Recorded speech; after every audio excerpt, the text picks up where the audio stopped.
Hello semester 6 हमारा paper 11 चल रहा है एंटरप्रेन्योरशिप डेवलपमेंट, जिसमें पेपर 17 में हमारा यूनिट 3 है। यूनिट 3 में हम आज देखेंगे टेक्निक्स ऑफ फाइनेंशियल मैनेजमेंट। इसमें सबसे फर्स्ट है हमारा common size statement. The common size financial statements are those in which figures reported are converted into percentages to some common base.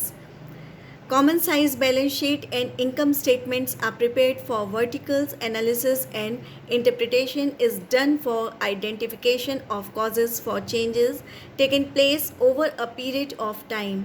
The items in the financial statements are presented as percentages or ratio to total of items, and a common base comparison is provided. Each percentage shows the relation of the individual item of its respective total items to its respective total. Clear है? Now second is total trend ratios.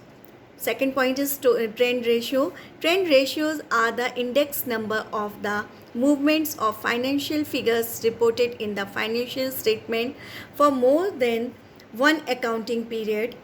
It is a statistical technique adapted to reveal the trend of financial items, which are used in analysis of behavior of financial items and for preparation of projected financial statement.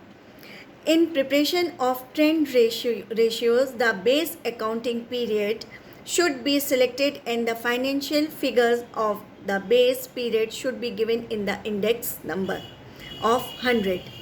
The trend percentages are calculated for select major financial items in the financial statements to arrive at the conclusion for important changes. Important changes के conclusion के रूप में वो आता है. Now third is funds flow analysis. इस technique में the funds flow analysis gives the details of changes in financial position of a concern between two balance sheet dates. It is based on net working capital concept, which is termed as fund. The funds flow statements contains the details of financial resources which have become available during the accounting period and the ways in which those resources have been used up. Funds flow statement is a parameter for testing of the effective use of working capital.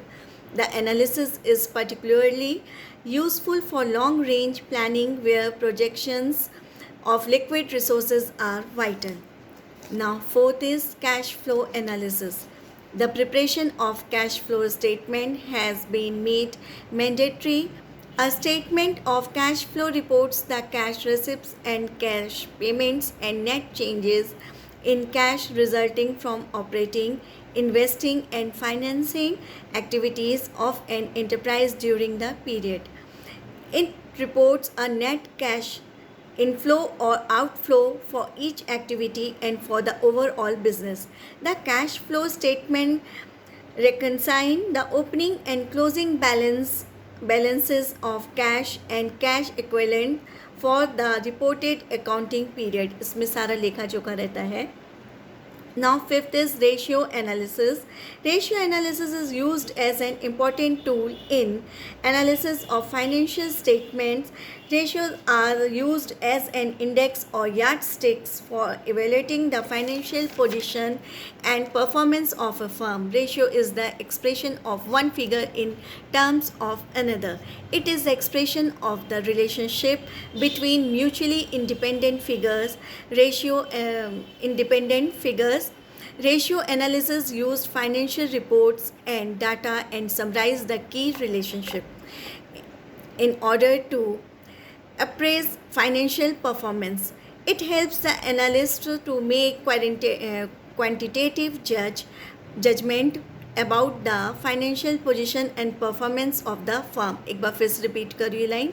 It helps the analyst to make quantitative judgment about the financial position and performance of the firm. The comparison of past ratio with future ratio shows the firm's relative strength and weakness, इससे firm की क्या weakness थी रही या क्या strength है वो पता चलती है. Now 6 point is working capital management. In the efficient working capital management some of the techniques like economic order quantity, ABC analysis, fixation of inventory levels, cash management models are adopted. Now 7 point is capital structure. This is the technique, types of technique में 7th है. The finance manager has to decide an optimum capital structure to maximize the wealth of shareholders. In capital structure decisions, analysis of operating and financial leverages, cost of different components of capital, determination of financial break-even point, indifference point analysis and other mathematical model are used. Now 8 point capital budgeting techniques. Investment in long-term assets for increasing the revenue of firm is called as capital budgeting. Capital budgeting refers to long-term planning for proposed capital outlays and their financing. The future growth of a firm depends on capital expenditure decisions. Capital budgeting involves large amounts of funds, risk and uncertainty, and they are of an irreversible nature. Estimation of cash flow is very important for evaluating the investment proposals.